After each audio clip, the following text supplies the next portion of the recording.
যুক্তিবিদ্যা হলো যুক্তি সংক্রান্ত বিদ্যা। অর্থাৎ যুক্তিবিদ্যার মূল আলোচ্য বিষয় হলো যুক্তি। এই যুক্তি গঠিত হয় কতগুলো যুক্তি বাক্যের মাধ্যমে। যুক্তি বাক্য দিয়ে যুক্তি গঠিত হয়। আর যুক্তি বাক্যের যে উপাদান, অন্যতম উপাদান হচ্ছে পদ। আজকে আমরা আলোচনা করব পদ নিয়ে। পদ মানে কি? তোমরা ব্যাকরণে জেনে এসেছো যে বাক্যে ব্যবহৃত প্রত্যেকটা শব্দই হচ্ছে পদ। বাক্যে ব্যবহৃত প্রত্যেকটা শব্দেই পদ। এটা আমরা ব্যাকরণে পড়ে আসছি।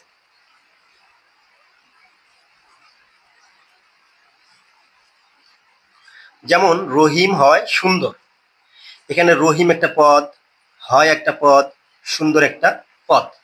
এটা কোথায় আমরা জানি? ব্যাকরণে। আমাদের ব্যাকরণে বলা আছে বাক্যে ব্যবহৃত প্রত্যেকটা শব্দই হলো পদ। অর্থাৎ রহিম একটা পদ হইতে হবে, হয় একটা পদ, সুন্দর একটা পদ। এটা হচ্ছে ব্যাকরণিক পদ। কিন্তু আমরা পদ পড়তেছি যুক্তিবিদ্যায়। যে পদের মাধ্যমে যুক্তি বাক্য গঠিত হয়, যুক্তি বাক্যের মাধ্যমে যুক্তি গঠিত হয়। তাহলে যুক্তিবিদ্যায় পদ কাকে বলে? যুক্তিবিদ্যা হচ্ছে পদ হলো কতগুলো শব্দ বা শব্দ সমষ্টি যা একটা যুক্তি বাক্যে উদ্দেশ্য এবং বিধেয় হিসেবে বসে বা বসার যোগ্যতা রাখে, তাকেই আমরা পদ বলি। কতগুলো শব্দ অথবা শব্দের সমষ্টি হতে পারে যা যুক্তি বাক্যে উদ্দেশ্য হিসেবে বসবে এবং বিধেয় হিসেবে বসে বা বসার যোগ্যতা রাখে, তাকেই আমরা পদ বলি। তাহলে এখানে আমরা দেখতে পাচ্ছি রহিম হয় সুন্দর, ব্যাকরণে হচ্ছে তিনটি পদ দেখতে পাচ্ছি, কিন্তু যুক্তিবিদ্যায় এখানে পদ আছে দুটি। কারণ আমরা বলছি পদের সংজ্ঞায় কতগুলো শব্দ বা শব্দ সমষ্টি যা উদ্দেশ্য আকারে অথবা বিধেয় আকারে বসে, তাই হচ্ছে পদ। যেমন রহিম হচ্ছে উদ্দেশ্য আকারে বসেছে এবং সুন্দর হচ্ছে বিধেয় আকারে বসেছে।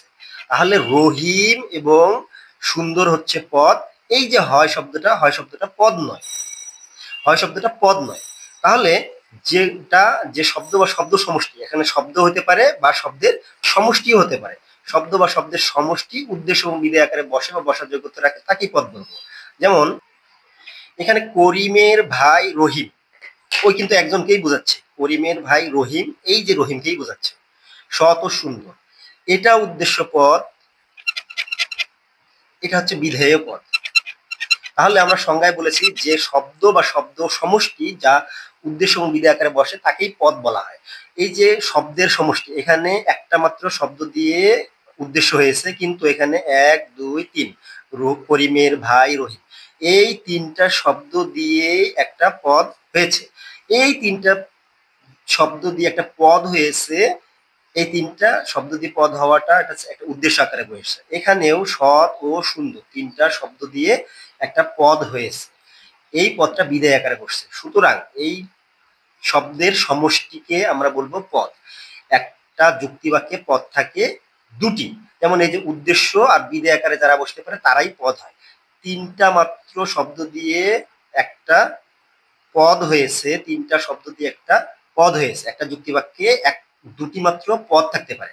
কিন্তু ব্যাকরণ অনুযায়ী আমরা এখানে পদ দেখবো পাইছি। ব্যাকরণে বলা হয়েছে বাক্যে ব্যবহৃত প্রত্যেকটা শব্দই পদ। যে করিমের একটা পদ, ভাই একটা পদ, রহিম একটা পদ, হয় একটা পদ, সৎ একটা পদ, ও একটা পদ, সুন্দর একটা পদ। এখানে পদ আছে এক দুই তিন চার পাঁচ ছয় সাতটা পদ। ব্যাকরণ অনুযায়ী এখানে পদ আছে সাতটা পদ, কিন্তু যুক্তি বাক্যে সব সময়ের জন্য, আমি আবারও বলছি, যুক্তি বাক্যে সব সময়ের জন্য পদ থাকবে দুটি, যেটা উদ্দেশ্য আকারে বসে, যেটা বিধেয় আকারে বসে, শুধুমাত্র তারাই হচ্ছে পদ। তাহলে একটা যুক্তি বাক্যে পদ হবে দুটি। এই কারণে বলা হয় সকল শব্দই পদ নয়। সকল শব্দই পদ নয়, কিন্তু সকল পদই শব্দ। সকল পদই শব্দ কি? কারণ সকল শব্দই পদ নয়। এই যে একটা শব্দ, ব্যাকরণ অনুযায়ী কিন্তু এটা একটা শব্দ। এই শব্দটা যুক্তি বাক্যে পদ নয়, এটাকে বলা হয় সংযোজক। এটাকে বলা হয় সংযোজক। কারণ যুক্তি বাক্যে পদ হওয়ার যোগ্যতা হচ্ছে উদ্দেশ্য আকারে বসতে হবে, বিধেয় আকারে বসতে হবে। এই হয় এটা উদ্দেশ্য এবং বিধেয় আকারে বসেনি, জন্য এটা শব্দ, এটা পদ নয়। এই জন্য বলা হয় সকল শব্দই পদ নয়। এই যে এটা শুধুমাত্রই শব্দ আকারে বসেছে, এটা শব্দ আকারে বসেছে। আবার বলা হয়েছে সকল পদই শব্দ। এই যে একটা পদ, করিমের ভাই রহিম, এটা একটা পদ। এই পদগুলো কি শব্দ নয়? অবশ্যই শব্দ। করিমের ভাই, রহিম, এগুলো হচ্ছে শব্দ। এই জন্য বলা হয় সৎ ও সুন্দর, এগুলো হচ্ছে শব্দ আবার পদ। এখানে আমরা দেখতেছি হয় হয় শব্দটা শব্দ আকারে শুধুমাত্র বসেছে, করিমের ভাই রহিম, পদও যেমন হয়েছে শব্দও তেমন হয়েছে। এটা সৎ ও সুন্দর পদও হয়েছে, শব্দও হয়েছে। এই জন্য বলা হয় সকল শব্দই পদ নয়। এই যে শব্দ, তিনটে শব্দই পদ। এই শব্দটা শুধু শব্দ, পদ নয়। এই যে তিনটা শব্দ পদ এবং শব্দ। তাহলে আমরা ক্লিয়ার হইলাম যে সকল শব্দই পদ নয়, কিন্তু সকল পদই শব্দ হতে বাধ্য। তাহলে আমরা আবার প্রথম থেকে আসি। যুক্তিবিদ্যায় আলোচ্য বিষয় হচ্ছে যুক্তি। যুক্তি গঠিত হয় কতগুলো যুক্তি বাক্যের মাধ্যমে। যুক্তি বাক্যের অন্যতম আলোচ্য বিষয় হচ্ছে পদ। পদ কাকে বলে? পদ হচ্ছে বাক্যে ব্যবহৃত প্রত্যেকটা শব্দই পদ, এটা হচ্ছে ব্যাকরণ অনুযায়ী। কিন্তু যুক্তি বাক্যে কতগুলো শব্দ বা শব্দ সমষ্টি যা যুক্তি বাক্যের উদ্দেশ্য এবং বিধেয় আকারে বসে বা বসার যোগ্যতা রাখে, তাকেই আমরা পদ বলবো। যা যুক্তি বাক্যের উদ্দেশ্য এবং বিধেয় আকারে বসে না, তাকে আমরা পদ বলবো না।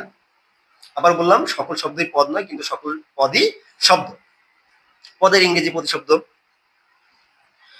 পদের ইংরেজি প্রতিশব্দ হচ্ছে টার্ম। পদের ইংরেজি প্রতিশব্দ হচ্ছে টার্ম। টার্ম শব্দটা এসেছে ল্যাটিন শব্দ থেকে। টার্ম শব্দটা এসেছে ল্যাটিন টার্মিনাস থেকে। তাহলে আমরা দেখছি পদ হচ্ছে বাংলা শব্দ, যার ইংরেজি প্রতিশব্দ হচ্ছে টার্ম। টার্ম এটা ল্যাটিন শব্দ। ল্যাটিন কোন শব্দ? টার্মিনাস থেকে এসেছে। এটা একটা অবজেক্টিভ হিসেবে তোমাদের আসতে পারে, যে পদের ইংরেজি প্রতিশব্দ হচ্ছে টার্ম। টার্ম শব্দটা এসেছে ল্যাটিন শব্দ, এটা একটা অবজেক্টিভ। ল্যাটিন কোন শব্দ থেকে এসেছে? টার্মিনাস থেকে। টার্মিনাস শব্দ হচ্ছে প্রান্ত বা সীমা, প্রান্ত বা সীমানা। অর্থাৎ যে শব্দগুলো একটা যুক্তি বাক্যে প্রান্ত বা সীমানায় বসে উদ্দেশ্য এবং বিধেয় আকারে বসতে হবে। যদি বসে তাহলে সেই শব্দ বা শব্দ সমষ্টিকে বলবো আমরা পদ। তাহলে আক্ষরিক অর্থে বা ব্যুৎপত্তিগত অর্থে আমরা দেখতেছি যে শব্দ বা শব্দ সমষ্টি যা যুক্তি বাক্যে উদ্দেশ্য এবং বিধেয় আকারে বসে বা বসার যোগ্যতা রাখে, তাকে বলবো আমরা পদ। এখানে পদ হচ্ছে মানুষ, কারণ মানুষ হচ্ছে উদ্দেশ্য আকারে বসেছে।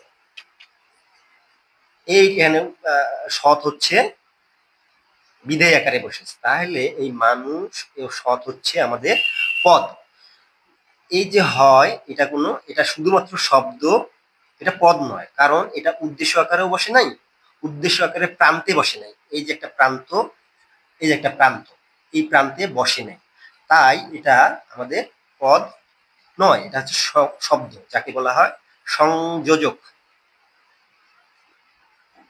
তাহলে আমরা দেখলাম কতগুলো শব্দ বা শব্দ সমষ্টি। আবার আমার রিভাইজ দেয়, শব্দ বা শব্দ সমষ্টি যা যুক্তি বাক্যে উদ্দেশ্য এবং বিধেয় আকারে উভয় প্রান্তে বসে বা বসার যোগ্যতা রাখে, তাকে আমরা পদ বলবো।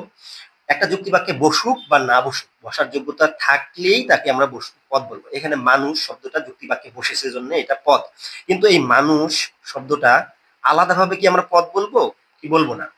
হ্যাঁ, কোনো যুক্তিবিদ মানুষ শব্দটাকে যতক্ষণ পর্যন্ত যুক্তি বাক্যে বসেনি ততক্ষণ পর্যন্ত এটাকে পদ বলেনি। এটা হচ্ছে সংকীর্ণ অর্থে পদ হলো যুক্তি বাক্যে বসতে হবে, তখন এটাকে পদ বলবো। কিন্তু বৃহদার্থে এটা যুক্তি বাক্যে বসুক বা না বসুক, এটাকে পদ বলবো।